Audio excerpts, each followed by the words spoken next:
time for another video about how I operate in the afterlife and what I built with the afterlife and in heaven and so forth for my company and so forth. So this is the art construct. So try to imagine a bunch of cubicles, and one's yellow, one's blue, one's red, and now we want to create art for each of these cubicles. And we want to create art for the yellow cubicle in the style of the yellow. So we try to create like yellow paintings and yellow atmospheres and yellow feelings and yellow music and yellow movies and yellow visuals, and create this whole yellow thing and then this whole green thing and this whole blue thing. And then you go into like, you know, deep blue, and then you go into emotions, and then you start mixing like emotions and or then you go into emotions like happy, sad, you know, and then you get into more something like joyful, playful, excited, overwhelmed. You know, you get into all these specific natures, and you see if you can start telling the difference between these specific natures and the artworks and the art styles. And this is basically a place where you can earn your colors. You know, you can start to learn to play in yellow. You can start to learn what blue sounds like, what red sounds like. So then you know you have like a red track, and then you have a yellow track, and then you have a blue track, and you have a joyful track, and a sad track, and a, you know, downhearted track, or you know, something more specific. There's this like uniqueness that starts to occur. This like you start to see your style, but you know, when you start to play the same song in a yellow, then you play the same song in blue, and now you want to make it blue, and now you want to play the same song in green, and you want to make it green. You start to see yourself as well as these colors.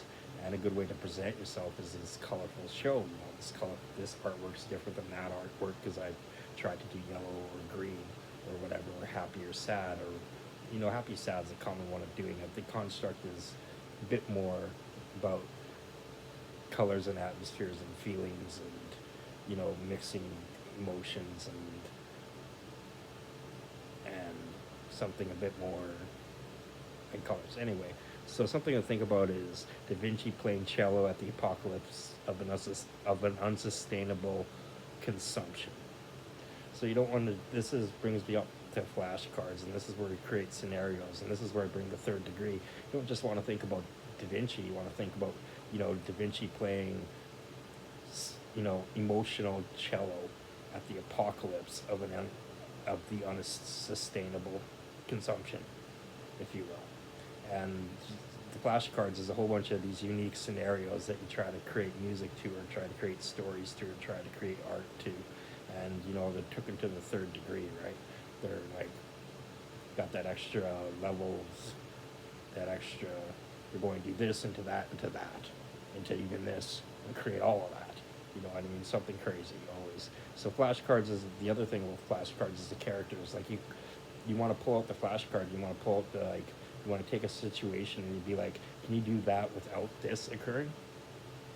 Can you do this situation again without this occurring? Or can you do this problem or this, you know, whatever, this ad lib, this series of tests without doing that, without doing this, without doing that? Then you also want to think, what if Big Mama came and started doing this test? How would she make us change everything?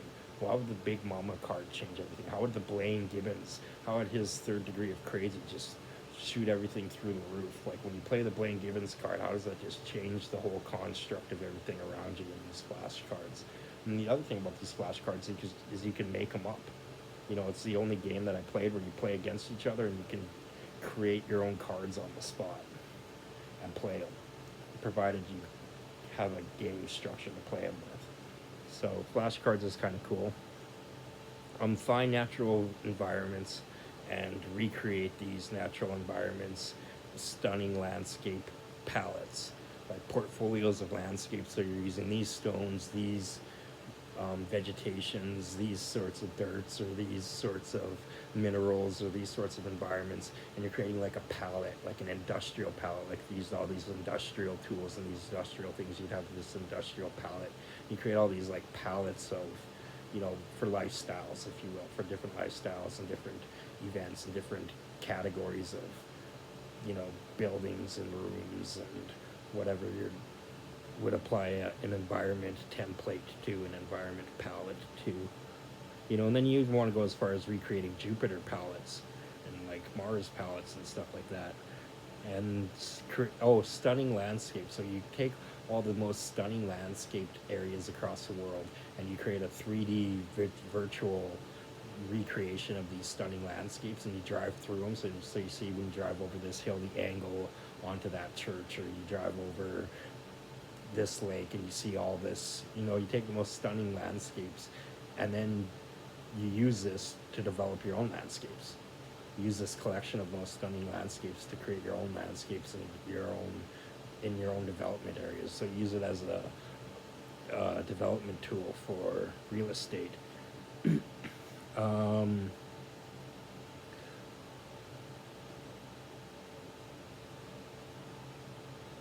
Okay, so the garden is something I did with my money. When I pictured like I was going to have like $1 trillion or whatever in the afterlife, or whatever, after I did all this stuff for you guys, one thing that I did was spend $1 billion on a bunch of sociological categories. And I created this round table with like 0 to 1 math. 0 to 1 math is like, the situation is as it is right now. If you have to change one thing and one thing only, what would be the most impactful and best thing to change? You know what I mean? And do things in this order. What is the best thing to do? And then and then after you do that, you reanalyze the situation and reassess what is the best thing to do, and you do it in 0 to 1 order. The Mr. Self-Destruct is, how do I destroy my own company that I built? We plan on destroying ourselves all the time, and how we can make this backfire and be the worst thing that ever happened to everybody. So Mr. Self-Destruct's at the round table with me in my garden of sociological studies. So, you want to put characters from the flashcards into that sociological round table with me.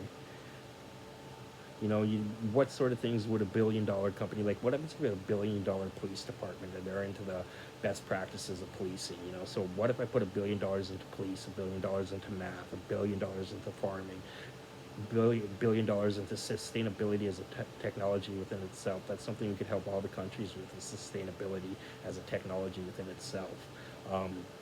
Pathology and psychology. What if I put $1 billion into best practices with that, and spread the most awareness with that? The racial justice department. What are the most progressive laws in history? What if I put a nice study together on that, and how did these laws progress, and and where are they going in the future? What's even more progressive than what we're doing, and who's doing the most progressive stuff? So this leads me to my virtual CPU and visual compression, which might be a little long to talk about, but robots visually recognizing a toolbox. So you take a toolbox of all the different sized wrenches and stuff like that, and you have a robot see if you can visually recognize the toolbox. Magnetically laced screws to identify. So the radioactive paint, or magnetically laced paint, or some sort of charged up paint, you lace your screws and all your tools and all your materials so robots can identify them through some sort of frequency or whatever you're shooting out there. My employees are like little companies that I partner with. They get to own their intellectual property, and we agree to share. So in some cases I do a lab where I expect to find stuff, and you're working and giving me the end result, which you could call your intellectual property, but you're just the guy that, you're part of the lab, your tree stem of the lab found the result that we're looking for, right? So it's not necessarily like that, but they're like little companies that I partner with. This creates faster development because we just share our stuff. We don't have the redundancy of doing the same thing over. Like if Microsoft does something, now Apple has to do it. Now Samsung has to do it, and all these companies have to do the same thing over and over again. And programmers are just programming, doing the same tasks over and over and over redundantly, and you're not actually developing and progressing anywhere. The Preservation of Freedoms Act. That's one of my favorite laws. I might get back to that one in another video.